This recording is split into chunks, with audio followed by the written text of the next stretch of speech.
Narsipatnam division కోటవరెట్ల మండలం కైలాసపట్నంలో ఒక మత సంస్థ ఆధ్వర్యంలో నడుస్తున్న హాస్టల్లో విష ఆహారం తిని 3 పిల్లలు మృతి చెందారు.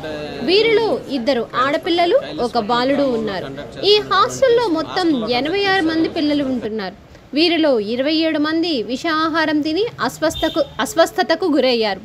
వీరిలో పరిస్థితి విషమంగా ఉన్న 5గురిని సోమవారం ఉదయం విశాఖ కేజీహెచ్కు తరలించారు. ప్రాథమిక సమాచారం ప్రకారం వివరాలు ఇలా ఉన్నాయి.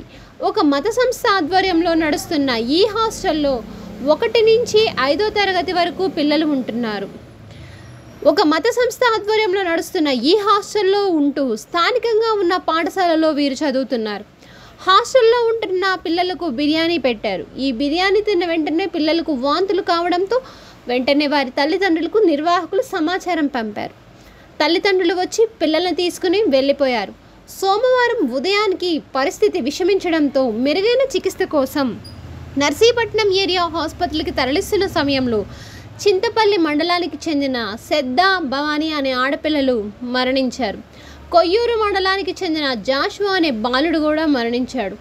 పరిస్థితి విషమంగా ఉన్న 7గురిని నర్సీపట్నం ఏరియా ఆసుపత్రికి తరలించారు. వీరిలో 5గురిని విశాఖకు పంపించారు. 16 మంది అస్వస్థతకు గురైన పిల్లలు చింతపల్లి, పాడేరు, కొయ్యూరులో ఉన్న ప్రభుత్వ ఆసుపత్రులలో చికిత్స పొందుతున్నారు. Narsipatnam RDO HV Jairam area ఆసుపత్రిలో ఉండి పరిస్థితిని సమీక్షిస్తున్నారు. Narsipatnam area hospital superintendent doctor Neelavenidevi పిల్లలకు మెరుగైన వైద్యం అందిస్తున్నారు. ఎప్పటికప్పుడు పిల్లల ఆరోగ్య పరిస్థితిని సమీక్షిస్తూ మెరుగైన చికిత్సను అందజేస్తున్నారు. కైలాసపట్నం గ్రామంలో కండక్ట్ చేస్తున్నటువంటి హాస్టల్లో కండక్ట్ చేశారు. పిల్లల్ని చింతపల్లిని తీసుకొచ్చి ఏజెన్సీని తీసుకొచ్చి 86 మంది పిల్లల్ని అడ్మిట్ చేసుకున్నారు.